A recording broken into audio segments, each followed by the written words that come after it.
TV. Pamene kafukufuku wa ndege akupitilira, lero kwabwera Nsilikali yemwe adayankhula ndi anthu omwe adawauza kunena kuti ndege yagwa, pomwe dziko linali asadalengeze kunena kuti ndege yagwa, ndege asadayipeze. Lieutenant General Sonti, I didn't hear you, Chair, asking which language is okay, but when I was checking his personal background, I think he's from Chisa and you're conversant with Chichewa. Permission to engage him in Chichewa, Chair. It's not up to me, it's up to him. Yes, I'm asking if he can ask. Yes, are you free to respond in Chichewa? Chair, English Chichewa, I'm comfortable with either language. Thank you. Thank you so much. Ziko mwambili Lieutenant General Sonti boyamba mene ananena chia moja tibebesa chifukwa cha kuluza ogundika anu masiku 29 apitawo even kubebesa ochokera kwa anthu akuchokera kudetsa kasina. Ndimafuna ndiyambira mene alekezera ya chair pofusa nkhani ya phone imene mudayankhula ndi anthu akomwa pakati pa 8 ndi 9 o'clock madzulo wapa 10. Mina poyamba mudathandiza kali kumiti kuti amene anayambira nzache ndi ndani phone imene. Chair and honorable members, I'm not so sure, but let me just say I'm the one who called. I'm not so sure who called who. I can't verify, but we did talk that particular day. Chabwino, mu conversation yanu mudayanka kuti you believed kuti the plane has crashed. Kuti ndege yagwa, mlandi chikupiri ndege yagwa kufika nthawi mayankhula nayo. Inali chifukwa zitatu mwane nazija mwamba muzi kapena munali mutava pena baji munali ndi information yogwirika kuti monga inu ngati General, Lieutenant General, mwina anzanu kumene mudagwira ntchito kaleko kuti ndifanata kuwuzani kuti so certain kuti ndege jatayipeza yagwa chifukwa Mr. Ntakoma adabwera adalongosola madinzo zonse kuti mudanena kuti ndege yagwa inaomba mtengo ndipo anthu onse mwachisoni atisiya. He was so certain anali sure amene ankalongosolera. Mwina ndimafuna ndimve choka kwa inu. Thank you, Chair. Thank you, honorable member, for that question.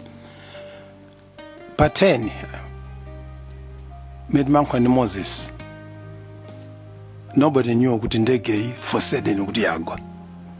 Myself, I was basing on the 3 assumptions I just stated above. So you must also understand, honorable member, that Moses was very attached to the late VP and he was very emotional. Even when we were talking some of the things I didn't even put here, I could tell that he was actually crying, he wasn't himself.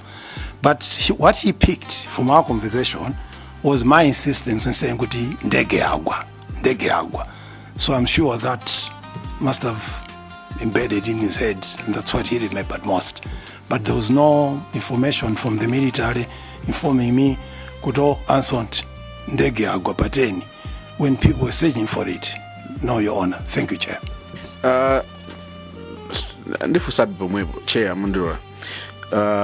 Titose ambiri Malawi yose anali chisoni, but zimakhala muna certain levels of chisoni chifukwa cha personal attachment imene manenera. Kumabe papita zaka ziwiri malingana ndi mene anayankhulira anthu akoma anali so sure anandiuza General Sonti kuti ndege yagwa inamenya mtengo. So I wanted you to clarify mamene ngati mudanena kapena mune chifukwa cha chisoni sana vetse so. Chair, honorable member, as I told you, Moses was very emotional. And I can only assume that for me to be saying Ndege Yagwa, it was touching. And if they were mentioned of trees or hills, it was playing out in our heads. Kudita Yagwa, kuchikanga kulimitengo. Kuma detailed, kuti yapanga bwanji. And we're talking about usiku tumeneo. No information, guesswork. A friend talking to a friend. How could I have those details? It was all guesswork, but me emphasizing to him, kuti ndege mene yagwa. 10 hours to now. Thank you, Chair. Pa 2 July, akubwera kunoku mwanena kuti mudayankhulana ndiye mudawauza adakufunsani mudazoti pitani olo mudakanditchula adanenaso kuti mudayankhulana nawo andi amanenaso kuti zimene amazanena zija ndikupera mudamvera muna mudava akuti mudawauza ndino kuti olo mudakanditchula nzoona. Can you mwina mukhoza nkhapo china yache pa zimenezo? Yes, Chair, an honorable member. When Moses called me and told him that he was coming here, he was a bit worried. I said, no, relax, tell the truth. And then he said, Koma Chief, nikakuchula nitro. I said, yes, go ahead. In my mind was the conversation that I had with him. He was going to talk about that. So I told him, go ahead. I didn't have anything to worry about. Koduka dijani, why this? No. I told him to go ahead. The last chair.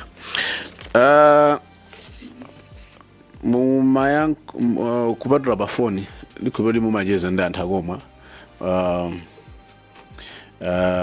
mukakhala malo golf club ndikuna koteroko malo otero amene anatchulira ever heard him akulongosola nkhani imene chifukwa kuti kumalo amene amakhala amapezeka nthawi ambiri zimene azanena muno zija amazinena pena paliponse samazidziwa.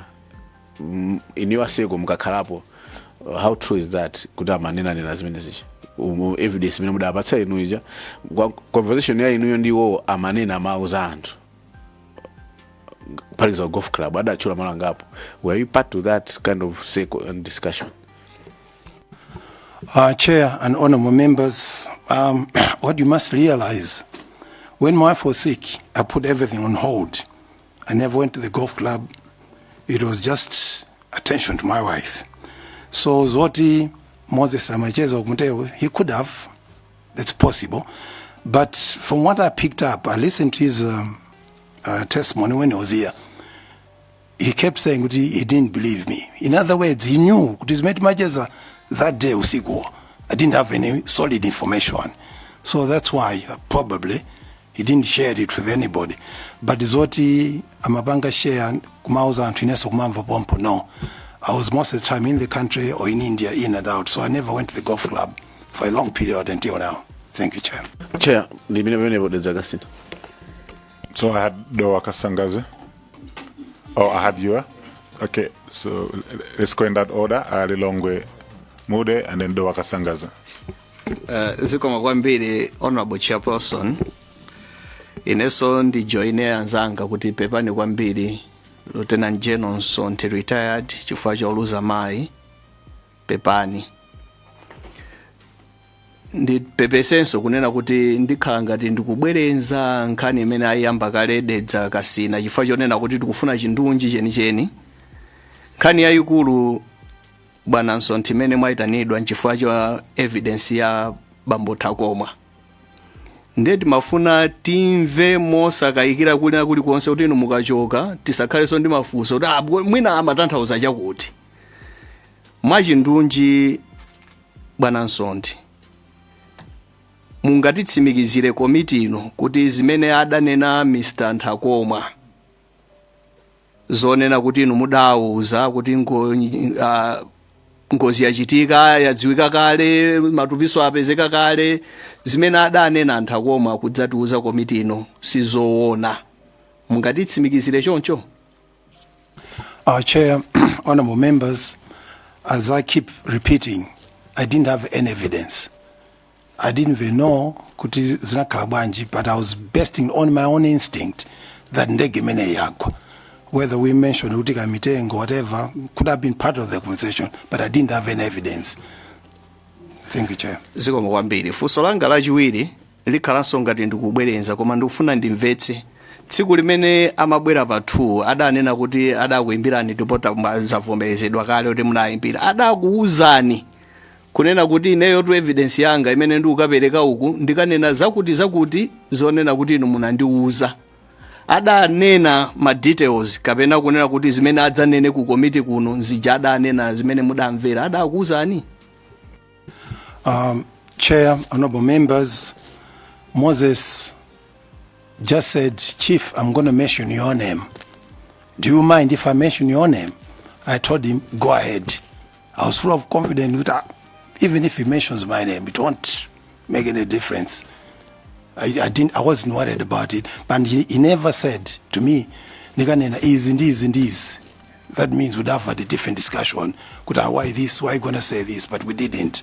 Yeah, thank you. Funso langa lomaliza. Jeno, inuyo mutamva zimene adanena atakoma ku komiti kuno. Mudamva bwanji? Chair, it's quite sad because part 2, that's when my wife was very, very sick. Part 3, when you're interviewing, that's when my wife passed away. So there was a lot of backlash from a lot of people. Iwe Mose, banjuka pachika bwana. Kudi anakuzi chan. But I said, Yemwe, leave it. And I was with Mose. He's a personal friend. He was there at my house. So this thing, when it was happening, I just ignored it. I said, let me concentrate on mourning my wife. But deep down, I knew. I even shared with a few people. I said, no. Moses just picked just a highlight. But there was more to it. We discussed about Anna Kalabwanji corrected me. I made a libo, etc., etc. So that's how it was that day, part 3. So, Chair, omaliza ndipempho kuti mmene atiuzira bwana Nsonti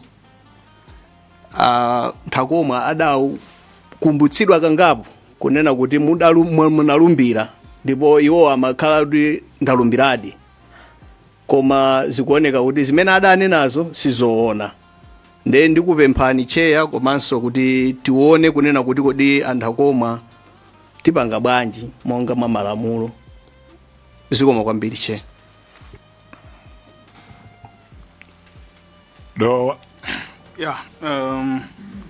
Zikoma kwambiri Chair, potipatsa mpata ife anthu akukasangadzi kuti tiperekepo mafunso awiri atatu. Poyambirira ndi ajoina nzanga kukupepesani Jeno Msonthi chifukwa cha imfa ya amayi akunyumba kwanu. Ndili ndi mafunso ochepa chabe. Poyambirira ndimafuna ndidziwe kuti ndinu Lieutenant General amene ndi otchuka kwambiri muno Malawi.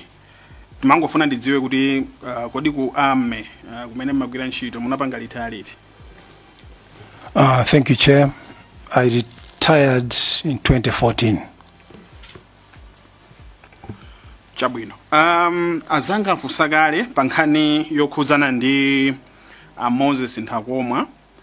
Komano ndimangofuna ndidziwe kunena kuti Moses Ntakoma atachoka kuno kuti adzatipatsa umboni wawo umene lero lino ukuoneka kuti sunali woona.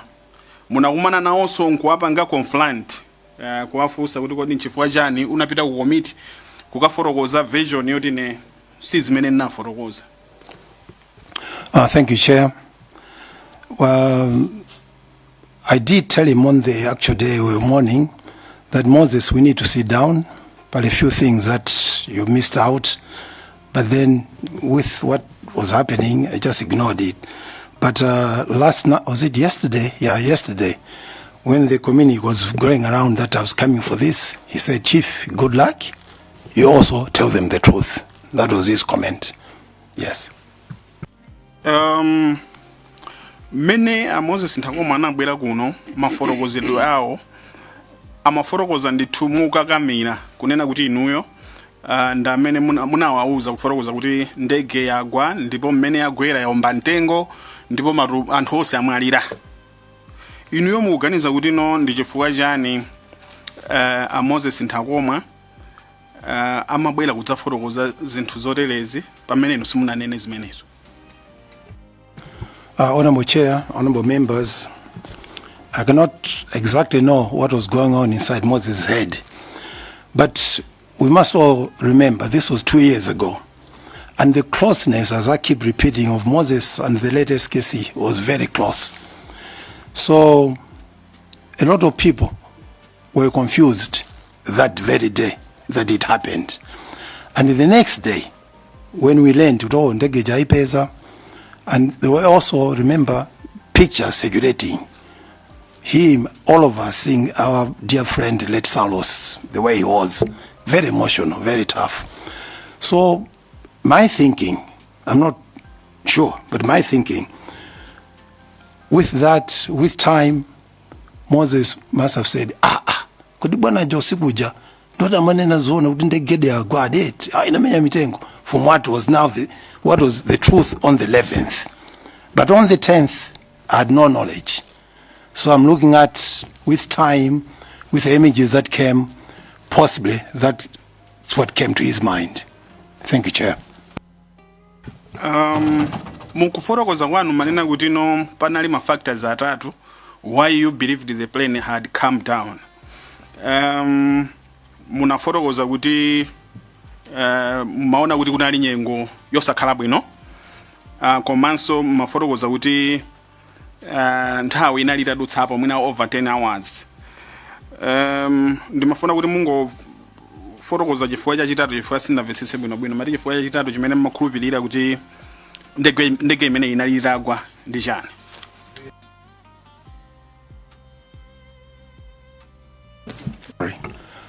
Through you, Chair, the three reasons, the last one was time. I looked at Gamba Mawa 10 o'clock when they're supposed to land in Mzuzu.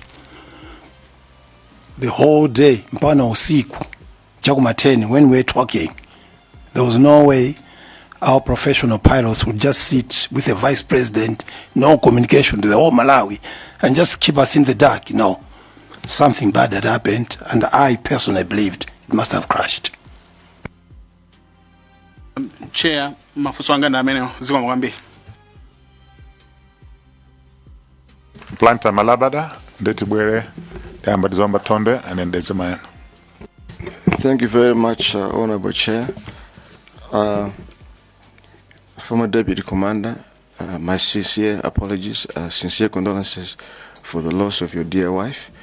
I have a question as well. When you mentioned the three factors that made you believe that the airplane came down, did you at any point in time also believe that perhaps it could have been a deliberate bringing down of the airplane, specifically maybe by the government, be it the ruling party or the military? Thank you. Chair, Honorable Member, no, personally I didn't believe any of sabotage or anything. I just believed Kuti Madoni had to know Toba, whatever had happened, I wasn't so sure. But Nimaweda, I mean, as I said, the plane had just gone down. Natural causes, if it's a correct way to use it. Yes.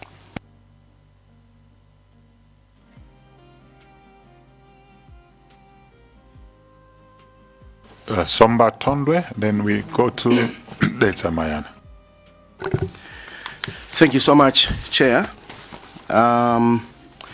Ineso Mundilole, Lieutenant General, nditengera mwayi kukupepesani for the loss of your wife.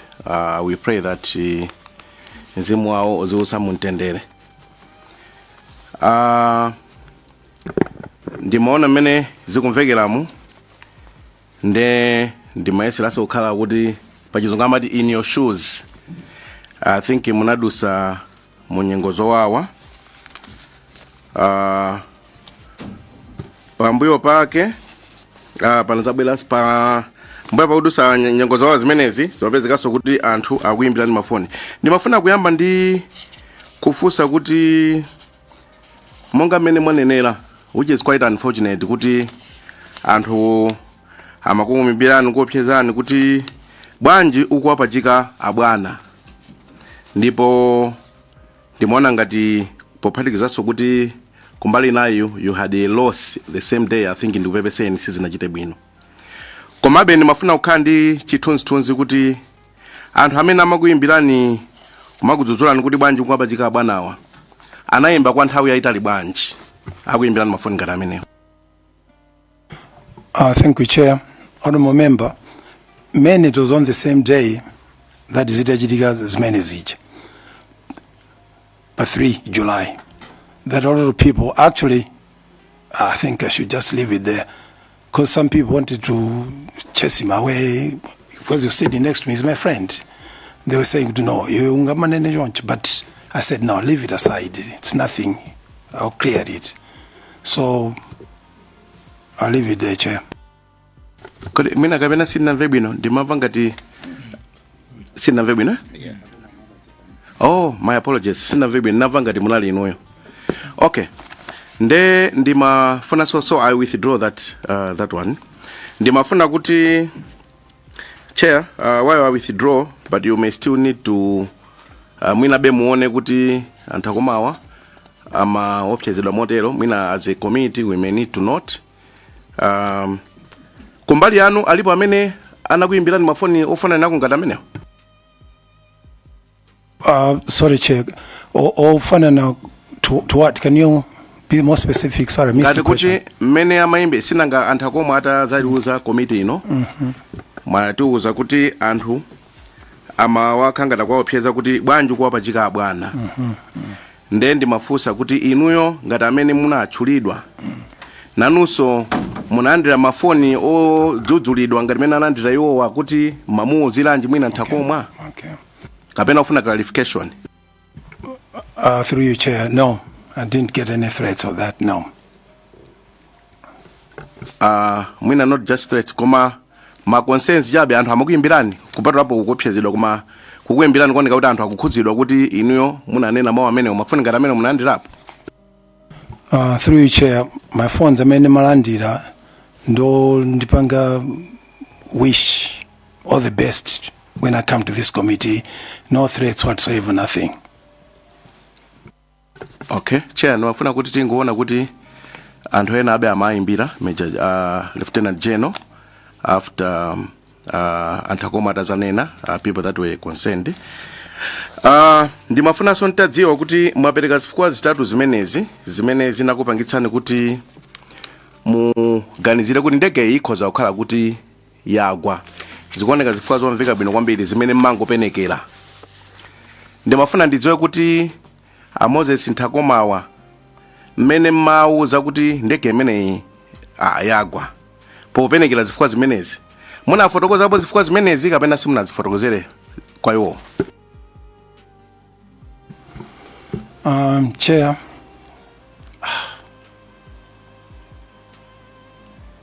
I don't think I went into those details with him, but there were a little bit of it, but it wasn't detailed. But the last one, Zantawi, I remember mentioning that. Ntawi, I know. Until now, it can't just be up in the air. It must be down. Thank you, Chair. Mwina kuti committee ingodziwa chifukwa chani zifukwa zitatu zimenezi simunafotokozere.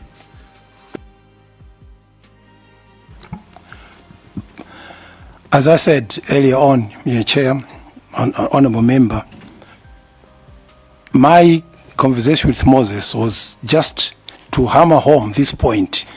Yoti inde, we should have hope, but we should prepare. Kuti Ndege, it's not in the air. Yagwa. That was my main point. Pemani Chair, mimi kangatifusa pomwepo. Munachiona kuti nchofunikira kwambiri kuti chofunikira kwambiri bwanji kuti mwesetse kuti adziwe kuti ndege yagwa. Muona kuti nchofunikira bwanji kwa iwo. Mene munena. Chair, honorable member, I looked at their closeness. Even myself was very close to Saulos. But if you can put it in levels, level 1 was Urenda Moses, Urenda Frank. And if now maybe Guma 2, Guma 3. We'd meet in church, we'd meet at the golf club, we'd jog around. But Urenda Moses, they were close friends. So I felt as a big brother, I should prepare him. Even me, I was concerned. It's not yet found. Ababa, let's prepare for bad news. Zo mwambiri. Chair, pamene ndikupita kumapeto ndimafuna abe ningopereka concern. Koma that is my personal concern, of course, not like blaming you. Kuti mwina pachikhalidwe chathu pakachitika imfa yoti munthu imudzidzimutsa. Timayesera kuti tipange mo samalitsa kuti munthu uja asadzidzimuke. Koma zikuoneka kuti Lieutenant General amayesetsa kuti munthu uja ngakhala nali close kwa late Vice President akhulupirire kuti Vice President amwalira. Mwina that may just be my opinion, koma mwina njira bwino nakakhala ine nakaganiza kuti mwina ndiyo waika pang'ono kwakonzekeretsa kusiyana ndi kukhanga tikwakakamiza kuti akhulupirire. Komabe ndipite patsogolo, Chair, with your indulgence. ndingofunsapo kuti ubale wanu ndi anthu akoma ndi wa nthawi yatali bwanji? Major General, I mean Lieutenant General. Thank you, Chair. Thank you, Honorable. Ulenda Moses, I met him, I think in 2008 when I came back from the States, because I was always at the golf club playing golf, and these are the boys I was playing golf with. So it dates back to that time. Zongwambiri. Mene madziwira ndi munthu oti wauka mbelembele kuti okayikitsa zonena zake. The way I know Moses is he's a nice boy, very nice, polite, but I know he's got a temper and he's an emotional person. He's very emotional, but he's a good boy. Ndimakamba kumbali ya pachizungu amati integrity, kukhulupirika kwake ndi munthu oti akhoza kupanga zinthu zokayikitsa ngati kukhala mabodza mene mukumudziwira mwene makhala naye kuyambira 2008 kufika panopo tingamati about zaka 18 ngati sindikulakwitsa. Mumamudziwa munthu ngati oti wamabodza kapena munthu wokhulupirika? Chair and honorable member, the way I've interacted with him, it's on a social level.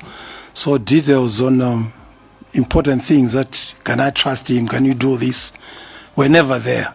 They're just somebody that, are we playing golf today? We play golf. I may come into your house, he comes to my house, or I go to his house, things like that. So to reach that level that maybe I'm conspiring, maybe I'm doing things, can I trust him? We didn't reach that level now. Zongwambiri. So ndimafuna ndingowerenga report imene anatipatsa anthu akoma. Of course ili mchizungu. Koma tikapita pamene pakuyamba ndi pamene actually so ndikhope poti ilibe mapeji. Koma it's the last page ya report yawo. Akunena kuti ndingoyambira pamwamba pepani chair. Akuti olemekezeka a chairperson ndi mamemba onse a committee pamenepa ndinaganiza zopita ku nyumba chifukwa ndinalibe transport ndipo my Gloria Kantukule ndi amene anakandisiya amene anali deputy guard commander. Ndipo nditafika ku nyumba nthawi ya 19 minutes past 8 madzulo ndinalandira phone kuchokera kwa Major General Johnson Junior retired amene muli inuyo. Ndipo nditalandira phone nditayiyankha Ansontha ananena kuti Moze pepani for the loss of your friend. Kutanthauza kuti pepani pa kutaya anzanu. Ndipo anthu akoma anafunsa kuti mukutanthauza chani inuyo a Johnson.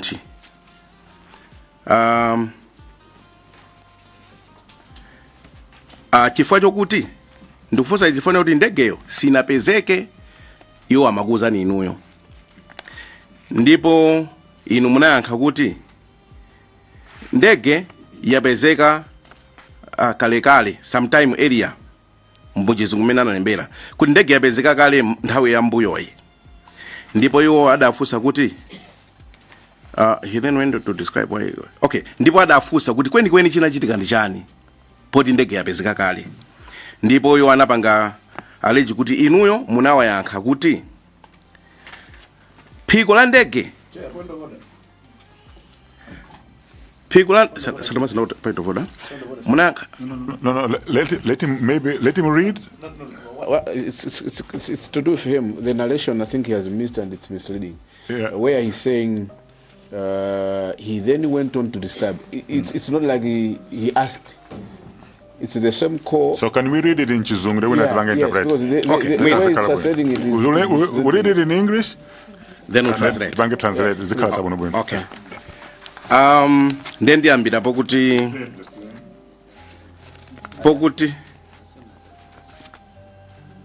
ndiambire but chair you may guide. You know? Okay. He said the plane was found sometime earlier. Okay? Yeah.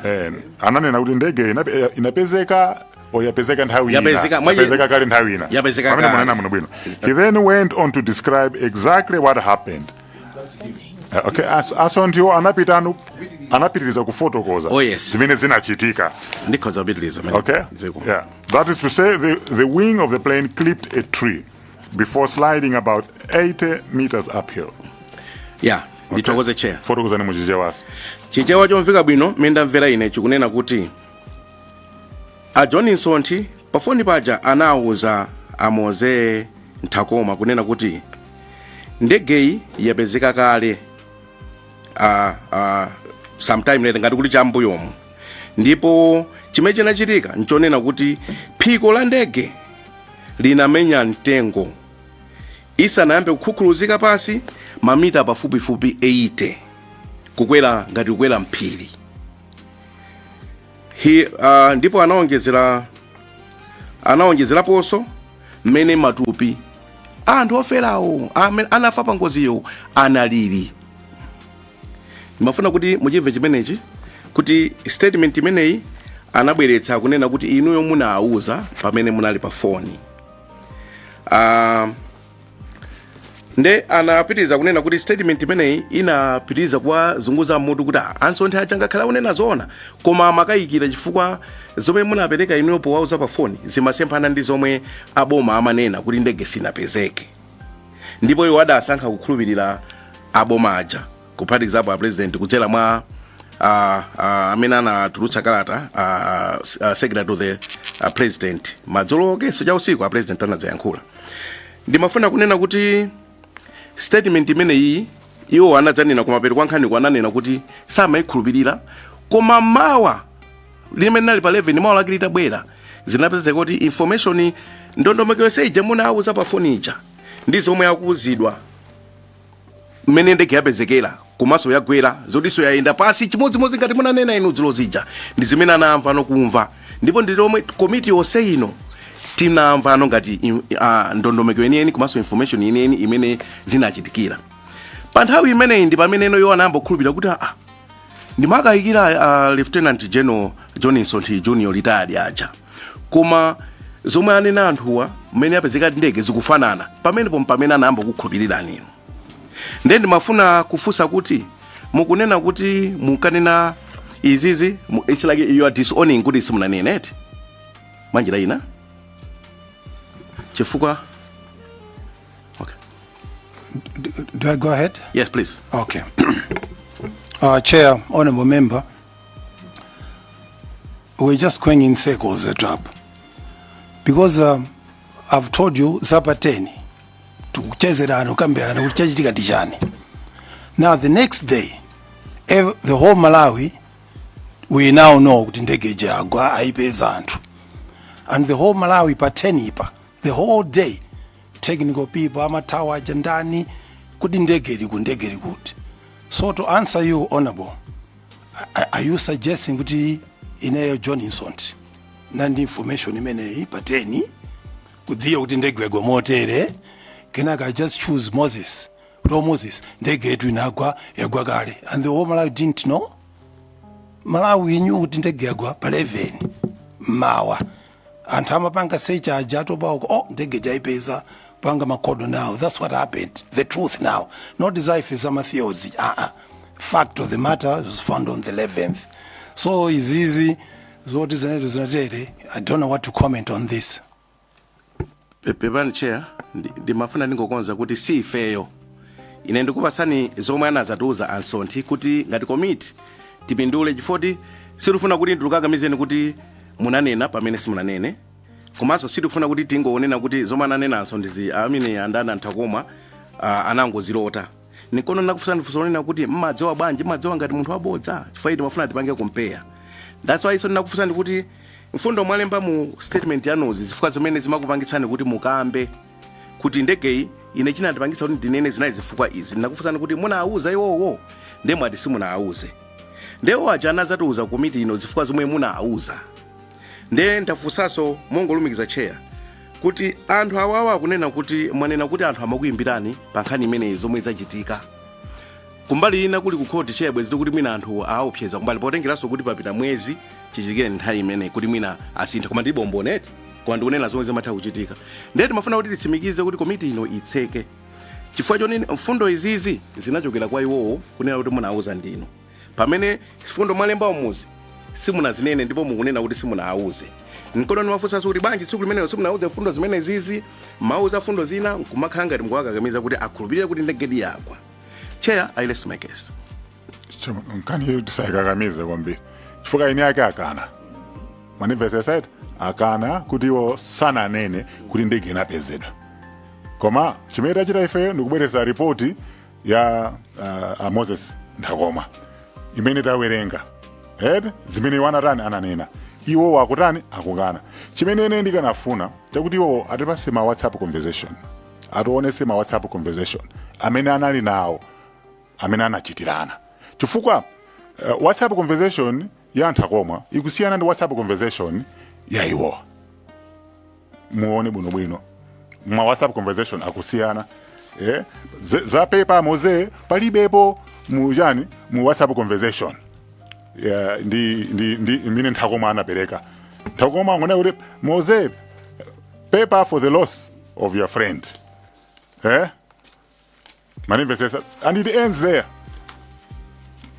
Then mafuna detail yeniyeni exact word by word motati pasa inuyo. I think it can maybe close the matter. I don't know mwina yes. Point of order, I hope mndipasa mpata wina kuti ndapange ngenje koma ndikungokumbukira kuti titafusa Ndakoma because that's the same evidence ndinapanga demand kwa Ndakoma about conversation imene ya madzulo 8 o'clock or so.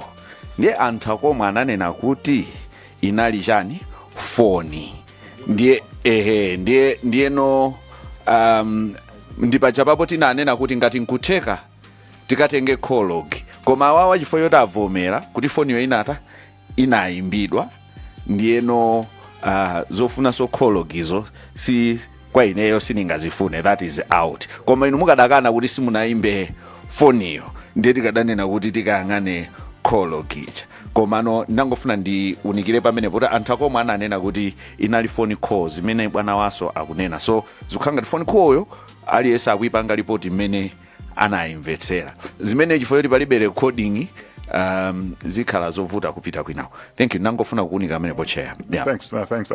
That's very clear. So aliyesa akupanga report mosiyana zimene anamva. Yeah. Yeah. Okay. Yeah. Okay. Thank you very much, Chair. Choyamba ineso ndi so ndeti sabwerereso mbuyo. Yeah. Because akukana. Manifest said tikoza kumabwerera bembuyo ngani panopo is to prove kuti anani nadi zimene zozo kapena from the horse's mouth munthu akutani akukana. Ndi mafunso athu akhale kumene tufuna tiwonjezere kapena reinforce matisangobwereza mfundo yomwe. Ai zoma kwambiri Chair. Choyamba nanenso ndimafuna kuti monga nzanganena ndikupepeseni Lieutenant General Nsonti chifukwa chotaya akazi wanu pa nthawi imene kunonso kumatuluka nkhani za mtundu umenewu. Pepani kwambiri chifukwa cha losi imeneyi. Ineyo ndine Saveo Kafafa kuyimira anthu akudedza Mayani constituency. Ndiye choyamba ndimakumvetserani mwachidwi Jeno ndimene mumafotokozera. Ndiye zinandikumbutsa pang'ono za ntchito imene ndimagwira mbuyo kwa zaka 14.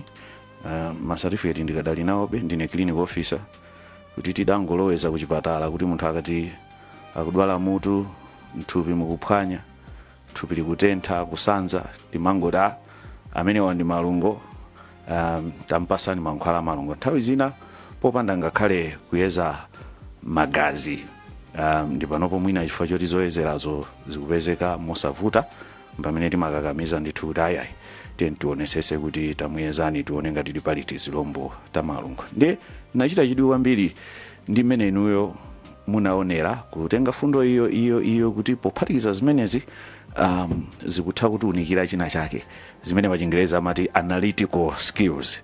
Ndene ndachita chidwi kwambiri ndi analytical skills yanu kutha kuunikira choncho ndi mukuona kuti mwina ndinu katswiri kwambiri pa maphunziro anu ndi nangofuna mwina ngati mungathe kungotiunikira munapanga po sukulu ya mtundu wanji kuti mwina ine ndachita chidwi ndi mmene mukulumikizira zinthu. You have very good analytical skills. Ndipo yamba mafuna ndingodziwa munachita maphunziro anji? Chair, honorable member, I was in the military for 37, 40 years. So during all that time, I did many courses, different things. And we come across scenarios whereby you have to think, because of this, possibly this, because of this, possibly this, deductions. So as I keep repeating, Chair, that's what went through my mind. Ndege, imeno kalamwamba, Bangalandi, 10 o'clock in the morning. All this time, usiku, no news. People tried their best. There were a lot of talk, but Ndege sikupezeka. So I concluded, Ndege Yagwa. So your question about what I've done in the military, my training, it was all part of that. Let's call it spade a spade. Thank you, Chair. Ndathokoza kwambiri kuti mwatiunikira pamenepo kuti ndi maphunziro anu mumadziwa kuti izinthu zikamaoneka chonchi zitautanthauza chakuti zikaphatikizana ndi izi zikutiunikira chakuti. Ndiye ndiyamikire kwambiri chifukwa chakuti umboni wanu mwapereka kuti munatengera popanga analyze kapena kuti kuunikira zinthu ndi mmene zimayenera kuchitikira. Ndinakumvaniso bwinobwino mmene munanenera kunena kuti mutayang'anitsitsa munaona a Moses Ntakomwa kuti analokhudzidwa kwambiri ani muchingerezi munanena kuti he wasn't himself, and munanena kuti he was very emotional podziwa ndi mmene analili close ndi the late vice president. Chair, nangofuna kuti tikumbukire as a committee kuti pa ripoti lina limene tinalandira I think kana Dr. Squese anatifotokozerapo kunena kuti Ntakomwa atamva uthenga kuti ndege yasowa ali pa airport kuchileka akuti analira ali mu ndegemo. Ndiyeno mpaka kuti pilot anachita kubwera kudzakhazika chete kuti ayi pepani this is a commercial flight, mwina ngati nkutheka khalani chete. Ndiye zikugwirizana ndi kuti mutafusidwa inu munanena mwafotokoza kunena kuti mukwadziwa kuti Ntakomwa is very emotional, munanena zimenezo. Ndiye Chair, ineyo ndikuunika pang'ono malingana ndi mmene zafotokozedwera pamenepa kuti by nature ali very emotional, ataya mzawo okondedwa kwambiri ndi zina zonse zimene zimachitika. So ndiye pena zikundipatsabe maganizo olo zikutisiyira nkhani ziwiri ngati committee zoti tipange prove. Choyamba njoti tipange prove kuti monga mina alilonge mudi ananenera kuti umboni umene anatipatsa owonjezera chifukwa pamene pavuta nkhani ndipo owonjezera kuti ngozi ndege yapezeka ndiponso matupiso apezeka ifo ndege inagunda mtengo. Pamenepo ndi pamene pakukhala nkhani yovuta. Nati ndibwerere Chair pang'ono ndisanamalize kumene ndikupitisa nkhani kunena kuti aliyense amene amadziwa mapilot aja anatiuza kuti ndege inali ndi fuel wa 4 hours, kuseza kuti by 1 o'clock inenera kuti fuel watha. So tikamayang'ana ma steps amenewo zimene so mboni zina zinanena mbuyomu kwa munthu wina umadziwa kuti ngati sili mmwamba ili pansi, zimene ndizovuta kuti unene kuti yagwa kapena yatera, zimenezo ndi language imene imavuta kuti anthu ayipange conclude. Koma nafuna kunena kuti iwo wabwanawa pogwiritsa ntchito mmene ananeneramo, ineyo ndikusalira ndi zinthu ziwiri. Either munthu akufuna kunena chinthu choti sichachilungamo mwadaladala, zimene komiti ino timalumbiritsa anthu, koma ndikufunanso ndinene sindikupereka conclusion koma sindingachite bwino chifukwa ngati zinthu ndikuzidziwa ndikuyeneranso kuti ndiziwe kuti kodi anthu akakhala emotional zimatani. Ndikuthokozeni chifukwa ndimaona kuti ngati munapangapo psychology kunena kuti pa psychology ngati ife mmene timagwira mchipatala amanena kuti pakakhala china chifuna kumuchitikira munthu nthawi zina umampangira predict chimene timaitcha prediction, kumpanga prepare kuti chinthucho chikabweradi asachite kukhala too shocked. So that one ndithu ndizolondola nchifukwa ndimafuna ntadziwa kuti iwo anachita maphunziro a mtundu wanji koma kumapeto kwake. So there's a man funso lanu kwa Ansonti ndiloti chani? Funso langa ndimangofuna kuunikira nyumba ino kunena kuti pambali ponena kuti ma statement anthu awiri wakusiyana pali condition ina imene anthu akakhala kuti ali traumatized, post traumatic amnesia. Zimenezo munthu akakhala kuti wakhuzidwa kwambiri nthawi zina amayiwala, ngakhale munthu oti mwina kuyiwala kunena kuti unali pa maliro a mwana wako yemwe just because zinakukhudza. Koma ndikufuna kunena kuti izozo sitili mchipatala muno, komano ndimangofuna kugwirizana nanu kuti zimene munkaganiza popanga predict ndi zinaso zimafuna kuonetsa ukadaulo wanu wina umene mumadziwa pang'ono nkhani za psychology ya munthu. Koma pamapeto pake nyumba ino igwiritsa ntchito zimene ndinganene kuti za malumbiro amene anachitika, ndipo mwina tidzaona kuti kodi pakati pa ma statement awiriwa chilungamo chake chenicheni ndi chiticho. Komano ndinafuna kudziwa kuti anthu ena nthawi zina akakhudzidwa kwambiri amayiwala zina ndi zina ndikusokoneza kamvekedwe ka zinthu imene amaitcha kuti dissociative amnesia. So izo nzakuchipatala sindifuna kuti panopo inoedi isandutse chipatala, koma ndinafuna kunena kuti chair chimene chocho ndi chitchule chifukwa choti ma statement wakusiyana ndipo sizingakhale ziwiri zonsezo zolondola. Chimodzi ncholondola, china ndi cholakwika. Anthu akudeza mayani anangofuna aunikire pamenepo ndikuona kuti jeno munayesetsa mbali yanu ndikumuzindikira nzanu komanso ndi maumbonena amene tinaona. Basi ndi imene pompo yomaliza inali comment chair zikoma. Ndathokoza kwambiri comment ndathokoza. Status ya anthu akoma anabwera ali soba, amayankhula pa ali soba, manimvesesa iti nditisabwese nkhani ma emotion chani nkhani tiunike apapa ma testimony amene abwera apapa imene inalembedwa ndi imene iwo akunena apa ndi pamene pali nkhani. Koma za emotional state or psychotherapy chani izozo ndi nkhani ina. Manifesta zikomo kwambiri chair ineso mene amukadine Gilbert Konyongwa kuyimira anthu aku Mulanje North, koma ndijoineso azinzanga kupereka ma condolences pakumaliya kwa akazi anu pa nthawi imenenso nkhani zimakhanga liso zikuzungulira pepani kwambiri. Ine mafunso anga si ambiri, ndingofuna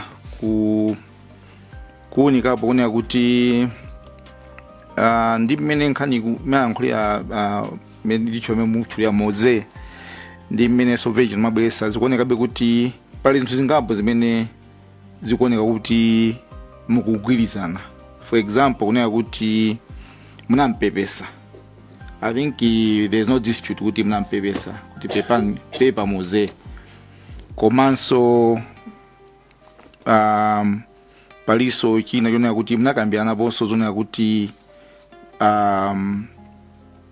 mmene maonera from your view kuti ndege inachita ngozi. Then mafuna kufunsa kuti in your experience almost ngakhale ma chances amakhala ngono zimachitika kuti ndege imatha kugwa koma anthu ndikupulumuka. Ndi choncho I think we can agree on that one. Kuti zimapezeka, of course ma chances, koma zimapezeka kuti ndege ichakugwa anthu ena ndikupulumuka. Ndiye posogoza maonera kuti pepa moze waluza nzako. Don't you think kuti he was justified to think kunena kuti maziwa kuti ndege yagwa ndipo anthu amwalira?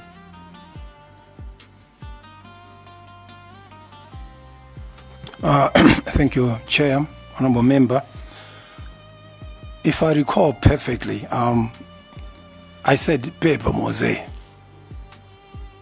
So friend, losing your friend, Janoko, sinapite kumeneko yayo. But was kumpepesa mutu with the whole, I was kumpepesa with the whole scenario of the whole events.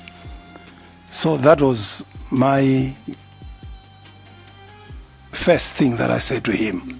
Kubebesa, from morning until that time, things were not looking good. Beba Mose. That was it. Chair, just to interject, I'm James Mpunga from Zomba City South constituency. I'll refer you to your own presentation. The last sentence on the telephone conversation with Mr. Moses Ntakoma, where it says, it's a terrible tragedy that Sean and his sister, have lost both their parents. I want you, as you're answering Honorable Konyongwa's question, to also have that in mind. Yeah. You might say, Ntakoma sumnauze tu Mozebe pan for the loss of your friend. But here, in your own presentation, you are saying both parents for Sean and the sister have died. So have that in mind as you're answering Honorable Konyongwa. Thank you, Chair. Yeah. Then manena kuti considering kuti sinapereke option yona yakuti at that time ngati mungakumbukire kuti anthu amati Ndege asowa, I think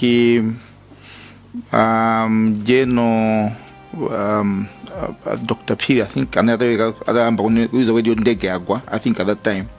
Koma panalibe amena manena za mene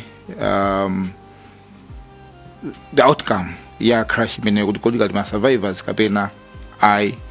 Ndiye fuso limene nimafusa nkunena kuti Ntakoma anabwera kuno kupanda kuti ndimana nkulia Lieutenant General Nsonti zikuoneka kuti amaziwa ndithu kuti Ndege Yagwa ndipo anthu amalira. Ndiye ndimanena kuti pochosapo possibility ya ma survivors, don't you think nchifanya chake Ntakoma anapanga conclude kuti maziwa kuti Ndege Yagwa ndipo anthu onse amalira? Thank you, Chair. Honorable member, if you also remember in my conversation with him, we talked about chances of survival, whereby Mose and myself we agreed to come.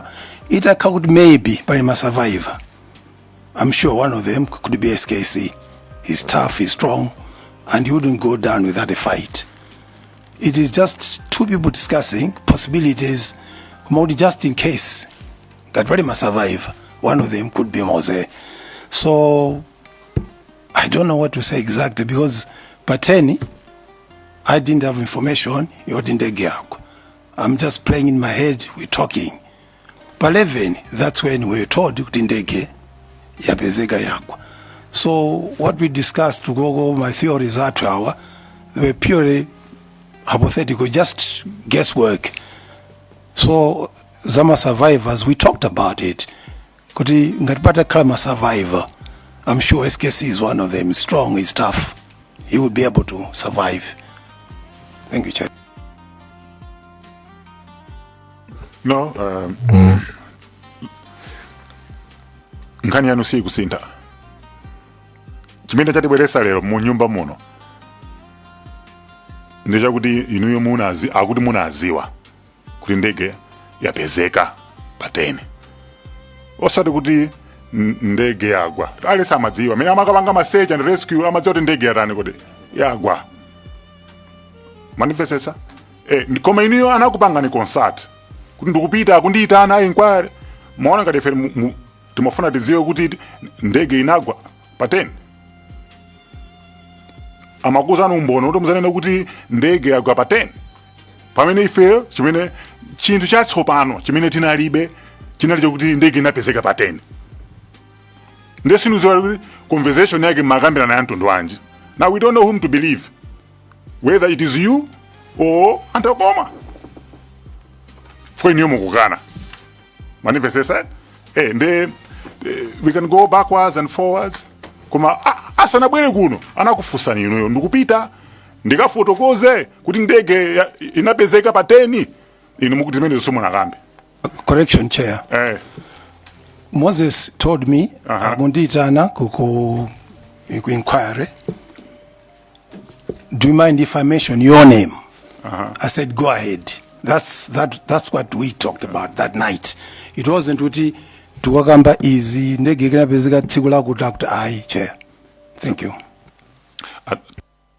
Mwanza Central has been wanting to say something. Sorry about that. Chair, the questions that I had in the Ajafunsa Council, Honorable Member for Mulanje North. Yeah.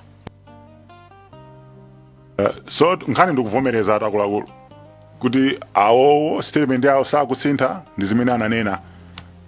Tinene kuti tiyese kupanga challenge iyo sasintha statement yawo nditiyo ndimene yoyo. So I open the floor kuti mwina timalizise nkhani. There's Kasina. Ziko Mwambi Chair, I will as per the guidelines from you and the mandate of the committee chair, Mndole, I will not put on any view or my personal opinion. I wanted to just confirm a few things. General, sorry. I was quoting your own statement. The first one was nkhani ya discussion ya mene timawerenga ama nakufusana mwambi lokuja mnayankha zimene zoka ngapo komanso adafusa azomba thondwe the statement anagwerengera mana kamba anthakoma nkhani okhudzana kuti ndege inamenya mtengo zinadani mwakana koma pena mnauza statement na kuti could have been part of the conversation. I think I quote you that kind, right? That's true. I want you to be certain. Was issues of Ndege Amenyantengo part of that conversation in the Mr. Ntagoma? Not could have been part of. I want us to have the clear. Can you be certain? Chair, Honorable Member, my discussion with Moses kuti Ndege Yagwa. Trees were mentioned, yes. Considering kuti kuchikangawa kumene kucha. Yes. Moses, we need to talk. There are other things that you missed out. That was another thing I picked out in your conversation. Do you mind tell us what you wanted to tell him? And now that you have come and testified, would you still want to talk to him? Sorry, can you repeat your question? I'm not. You had said at a certain time you had told Moses, I think is it during the funeral time, you said, Moses, we need to talk. There are other things that you missed out. I did quote you that way. Now my question is, what is it that you wanted to talk with Moses? The little I got that day when Moses was here, he kept saying, Ansonti has told me kuti Ndege Yagwa, mote. That's it. He didn't talk about what we talked about earlier on. That's the thing that I said, Mose, mango nena to point yoti Ndege Yagwa, zina zoti nakambirana zina simnanene. That was my point. There's another thing, yeah. Anthu akufusani kumaliroko after Mr. Ntakoma's evidence mwadusa maona kuti antena mukamba I quote you said I will create it's nothing. I will create it's nothing. In your circle when discussing the Antu, so you had said no, I will create it's nothing. I quote you right, is it? What is it that you wanted to clear? I wanted to clear this information. We were talking about the possibility of Ndege Yagwa, and I emphasized Ndege Yagwa because of those reasons. It was just a discussion. Not that there's any proof or anything. That's why I said when I come here, I'll clear it. All right. Two questions. One, before I ask you the last one. Mafuna mene malandila olantamene amabanga, as I want to be done from what Zomba Tonde asked, kuti mina mandra mafoni antukufusani about the Mr. Ntakoma's testimony mena abweretsa kunoku. Has it in any way influenced your testimony? I mean, you are testifying this evening. Antambira mene ama kala concerned on my part, they didn't know kuti ine Moses nankhula chani. All they picked up was Mose kuna kuti ansonti akuti ndege inagwa pateni andiuza izindizi.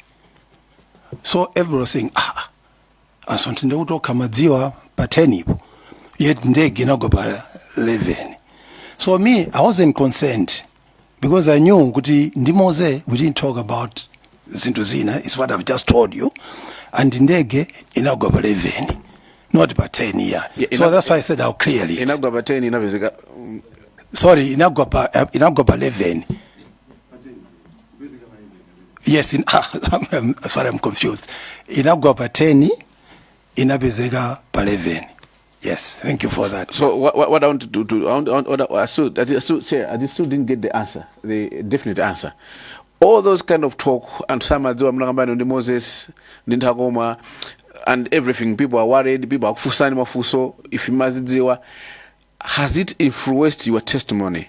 Could you remember mwina chakubanga ndoti musinte mwina chimemuka Adanena ntawina koma ifodera na kuya nkhulani nza zozo mwina jasinta. Has your testimony been influenced by external factors? No, Chair, nothing. Okay, very lastly, you are a Lieutenant General. You were the Deputy Commander responsible for operations. Knowing men in service, issues of personal judgment, and I think I was listening probably very well. Many you went to America, you went to a school in terms of personal judgment and everything. In your judgment, as you said, you could know because of personal closeness, Mr. Ntakoma and the late Vice President. Using your military background, your senior position as Lieutenant General, as a Deputy Commander, would you say you would use personal closeness as excuse or a reason to misrepresent facts? Chair, I wouldn't use that as an excuse. If you're close to somebody, you to represent facts. No, I wouldn't use that. But I was just emphasizing that they were very close. Like me and my wife lost her, very close. So there's an emotional attachment to the whole thing. You look at things differently when you're emotionally, what can I say? When there's a lot of emotion involved. But still, it will not make you to misrepresent facts, correct? It will not make you, personal closeness will not, I want us to agree or disagree, that personal closeness can make one to misrepresent the facts or not. I think in this case with me and Moses, he told the truth about me telling him that Ndege Yagwa, but he didn't go into details of how we reached to that. How we reached to that point. Okay, my question is not about you and Moses, Chair. I finished, but I want to clarify. My question was, in so much of responses from the questions which were given to you, you kept saying maybe Moses didn't say this or didn't get this because of the personal closeness he had, so he was emotional. So I want us to agree. Can we use that as a basis for misrepresenting facts? Yes. That's what, Chair. Yes, Mwanza, on the central. Thank you very much, Chair. Pamene amakambirana ndi Moses Ntakoma, Lieutenant General anena kuti nkhani ya mitengo anayikamba imene was part of the conversation. Now imeneyo Ntakoma anayikamba komano ndimafuna ngofunsa ngatiso anakamba nkhani ya mmene matupi analili, because Moses Ntakoma anapitiriza kunena kuti chimene chimodzi chinapangitsa ano kukhulupirira chinali chonena kuti mmene anthu amakambira za mabodies mmene anapezedwera zimafanana ndi zimene Lieutenant General anawafotokozera. So ndimangofuna ngofunsa kuti kodi munakambako pa nkhani ya the bodies, not necessarily kuti munauza kuti maborders ali chonchi koma kuti in that conversation ngati mmene inali nkhani ya mitengo kuti munakambapo nkhani za mitengo, was there any conversation surrounding maborders mmene alili? Thank you, Chair. Our conversation, if I remember correctly, was with Ndege Yagwa, and we should prepare for the worst, for tragic outcome. Zodi zama board izajani, we had no idea. This was pateni. Usiku so, no idea kuti zinto zili bwanji. Thank you. Thank you very much. Last one, Chair. Pambali pa kuti anthu anakamba nkhani yokuti phiko lamenya mtengo, anazakambanso kuti General anapitiriza kunena kuti inachita slide, inapanga slide, mumboni wawo anakamba choncho. Kapena kuti mwinanso muzokambira namo akhozokhala kuti iwo adachita piki nkhani imene pa mwina mbali imodzi ya zimene mudakambirana ngati mmene anachitira piki nkhani ya mtengo, kuti pa nkhani ya sliding kuti kapena adachita piki nkhani imene mwinanso pa kwa kulongosola kwanu kapena kucheza nawo kwanu kapena kwa fotokozera kwanu kuti mwina akhozokhala adalakwitsa kukamba zimenezi chifukwa cha nkhani imene mudayikamba yokhudza sliding ya ndege. Thank you, Chair and honorable member. Let me ndibwerezenso.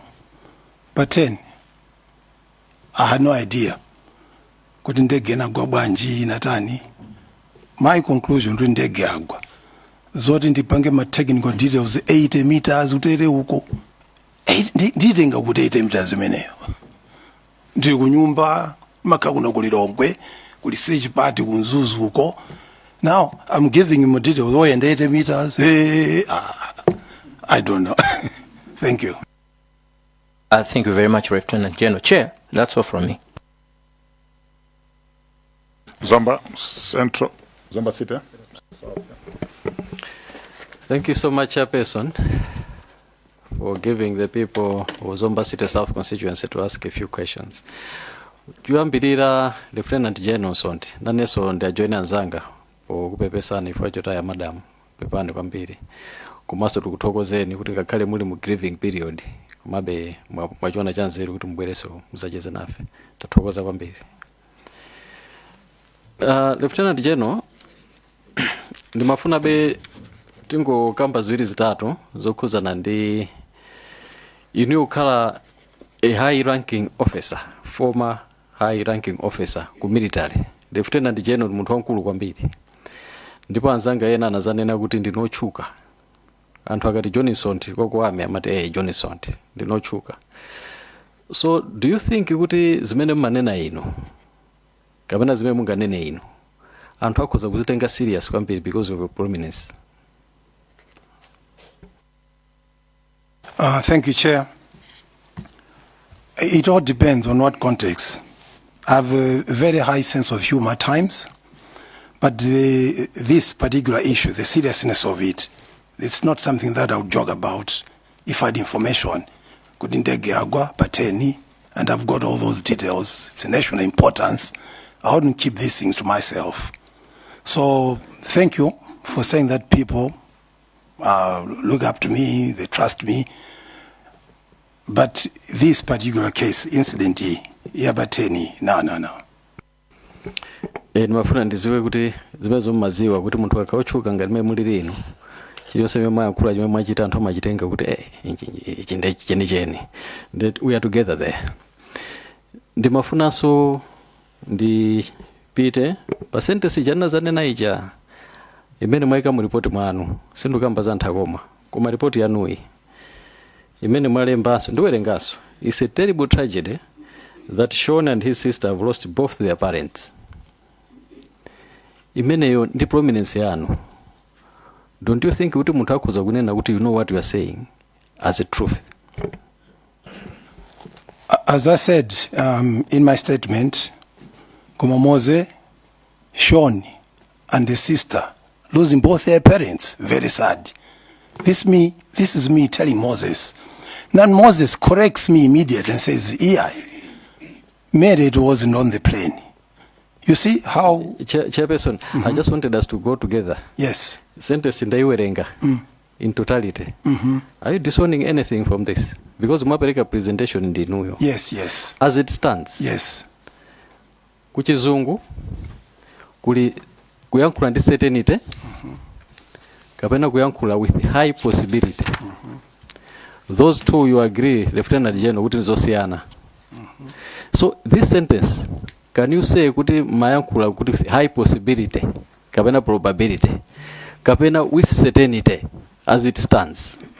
I'm sure you're looking at the sentence that I'm referring to. Yes, yes, yes. Does it convey a message kuti there's certainty in it kapena pali a certain doubt in what we are saying? The sentence, the way it reads here, it's a terrible tragedy that Sean and his sister have lost both their parents. Okay, that one. That's a sentence that I'm making to Moses. He's replying to me, Chief, no. This cannot be. For information, Mary, I was with Mary at the house. I wanted you to concentrate on that sentence. Yes. And tell me whether it gives certainty to what we are saying. Kapena ikumapereka ka doubt kuti pali some degree of probability or possibility. As it stands, just choose whether it's certainty or palika possibility. I'm saying it's a terrible tragedy. Yes. That Sean has lost both parents. Yes. Full stop. Yes. Is there any iron any piece of uncertainty there in that sentence? When I was telling Moses that time, you must go back to say Ndege Yagwa. In my mind, Madam Chidimaso anali momo. So now I'm conversing with my friend Kuti. It's a terrible tragedy, losing both parents. So he is correcting me now. Mary wasn't in it. So if you just take that sentence alone, it doesn't give enough evidence. I knew everything with Yagwa, Ndege, Mary and Momo. Okay, no, we'll move on. I think in the interest of time. Okay. Doa Kasangazi did ask you a question. I think you did not respond to that question. Anafusa Kuti, did you reprimand Mose for telling this committee that you knew Kuti the plane or the wreckage was discovered on the same day of the 10th? Did you go back to him to reprimand him? I told you Kuti Najita crash on the 10th, which everybody knew Kuti Najita crash on the 10th. But he came here and told us that you told him that it was discovered on the 10th, which you are saying is not true. So Doa Kasangazi was asking you, did you go back to reprimand him? Could I say, is unanene range? Because I never told you this. And you did not answer that question. Chair, one of my members, I did answer it. I said, Kumalira Okonkwo, you're sitting next to me. I said, Mose, Tigaga Mbirane, you left out a lot of things. That's what I said. Okay, so that was reprimanding to Unanene range, I didn't say that. Okay. I will finish. Are you on a WhatsApp group called the Happy Agents? Yes, I am. Where are there colleagues like Edward Namalima, Ochanga? Can you confirm? Honorable Chair, I wouldn't know the full list, but I know it's golfers. So Chang is a golfer, obviously. I think he's on it, but I don't know the full list. Thank you so much. Chairperson, I just wanted him to confirm that he's on that WhatsApp group called Happy Agents. Yes. I submit.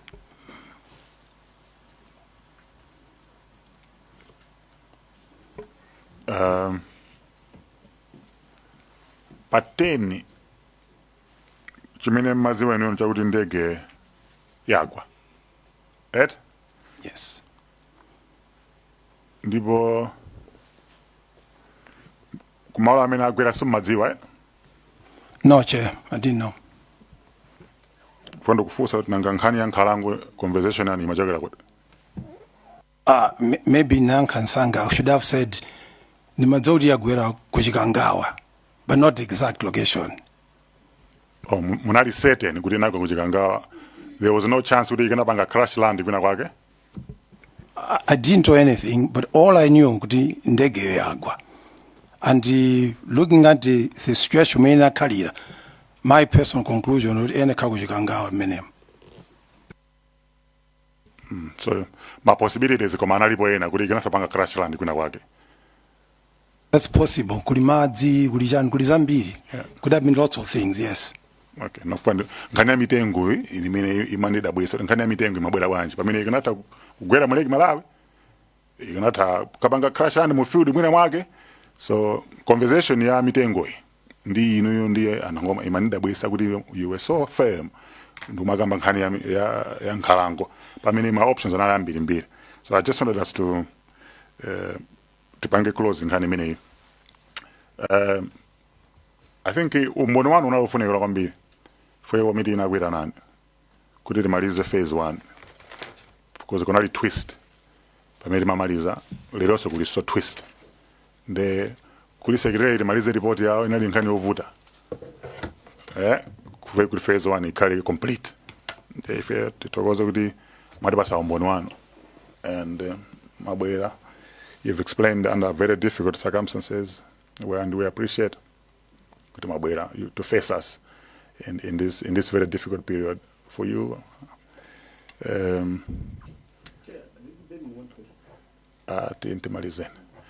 We'll go backwards.